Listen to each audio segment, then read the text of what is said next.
Hello दोस्तों, welcome back to my channel. कैसे हैं आप सब? मैं आशा करती हूँ आप सब लोग अच्छे होंगे।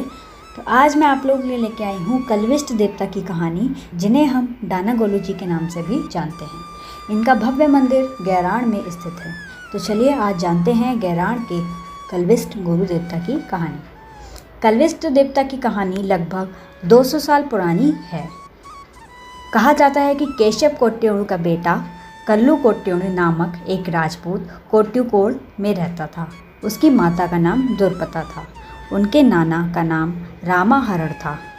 कल्लू बड़ा वीर एवं रंगीला मिजाज का युवक था। वह किसान था और बिनसर के जंगलों में ग्वाले का काम करता था।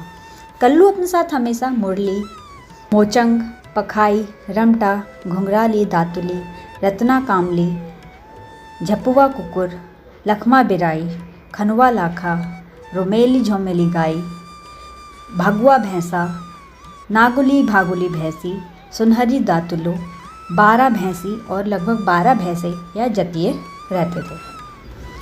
कल्विष्ट को मुरली बजाने का बहुत शौक था।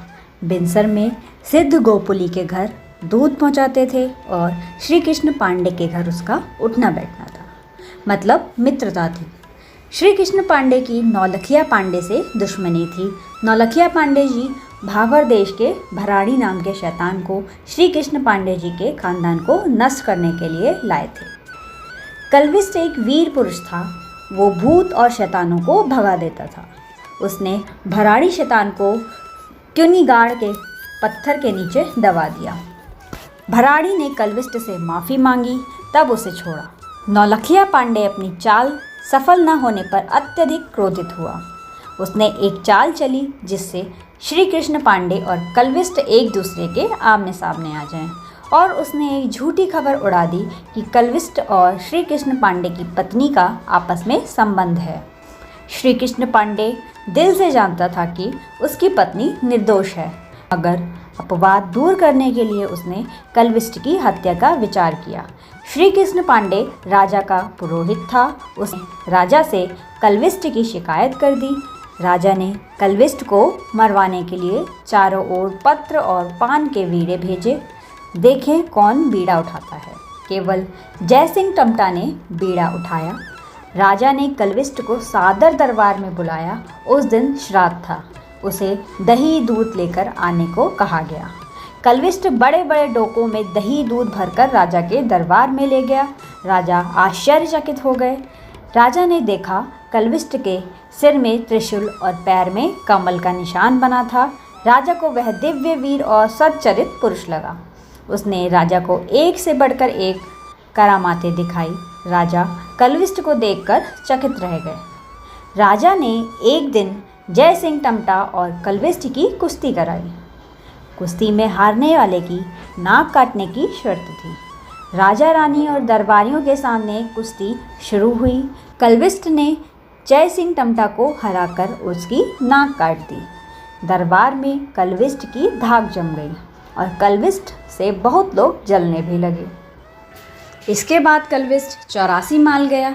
84 माल में शेर बहुत थे। कल्विष्ट की भैंसों को देखकर शेर भी डर गए। कल्विष्ट ने 84 शेरों को मार दिया। 84 से चलकर कल्विष्ट पालिप छऊ के दयाराम के घर गया। वहाँ जाकर बोला, 84 तो अच्छी है, लेकिन वहाँ शेर बहुत हैं। कल्विष्ट ने फिर दयाराम से कहा कि अगर मुझे प्रपंच में मारा गया तो मैं पालिप छऊ के भूतकाई आऊँगा, मतलब भूत बनकर परेशान करूँगा। उसके बाद कल्विष्ट कपड़ खान गए। उसने कठधार में डेरा किया। वहाँ रात को एक दोष यानी कि एक प्रकार का भूत बहुत तंग करने लगा। भूत कल्विष्ट को भैंस को दुहने नहीं देता था। रात भर कल्विष्ट और भूत की लड़ाई हुई।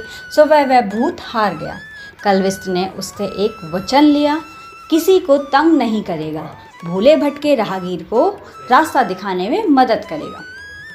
अनेक छल करने के बाद भी वीर कल्लू कोट्यूणी को नहीं मार पाए तो श्री कृष्ण पांडे जी ने अपने साड़ू लखड़ियोड़ी को कहा कि वह किसी तरह छल से कल्लू कोट्यूणी को मार दे, यानी कल्विष्ट को मार दे। लखड़ियोड़ी ने छुपकर कल्विष्ट के एक भैंस के पैर में कील ठोक दी। फिर कल्विष्ट के पास गया और बोला, मुझे एक भैंस चाहिए। कल्लू कोट्योनी ने कहा, जितने चाहिए उतने ले लो। लखड़ियोड़ी भैंस देखने गया तो वहीं भैंस जिसके पैर में कील ठुकी थी उसको देखकर बोला, इस भैंस के पैर को क्या हुआ, इसमें तो कील ठुकी है। कल्लू ने देखा कि भैंस के पैर में कील ठुकी है। जैसे ही कल्लू कोट्योनी भैंस की कील निकालने के लिए झुका तो लखड़ियोड़ी ने धोखे से कल्लू के पैर काट दिए। तब कल्लू ने भी दर्द से कराते हुए लखड़ियोड़ी को जकड़ लिया और मार दिया। साथ में शाप भी दिया कि तेरे पूरे खानदान में से कोई नहीं बचेगा। कल्लू कोट्योनी मरकर कल्विष्ट देवता बन गए। वह सबसे पहले श्री कृष्ण पांडे के लड़के पर चिपटे। जब जागर लगी तो उसने बताया कि कल्विष्ट हैं। कल्विष्ट एक अच्छा देवता माना जाता है। उसने केवल उन्हीं लोगों को परेशान किया जिसने उनका अहित किया या अहित करना चाहा। कल्विष्ट की पूजा अधिकतर कुमाऊं के पाछेपछऊ होती है। कहते हैं विंसर में कल्विष्ट की मधुर मुरली की धुन और भैंसों को बुलाने की धुन अभी भी सुनाई देती है। कहा जाता है कि कफड़ खान में कल्विष्ट का सिर गिरा।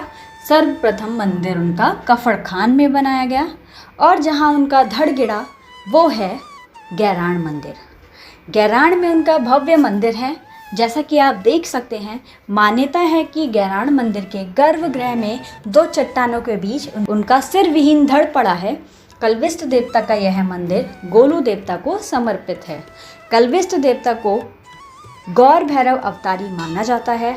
इस मंदिर को डाना गोलू मंदिर, गैराण मंदिर के नाम से भी जाना जाता है। गैराण के कल्विष्ट देवता गोलू देवता की ही तरह न्यायकारी देवता हैं। वो गरीबों की मदद करते हैं और भूले भटके को रास्ता दिखाते हैं। मैं आशा करती हूँ आपको ये कहानी समझ आई होगी। कैसी लगी प्लीज़ लाइक कमेंट शेयर करके ज़रूर बताइएगा।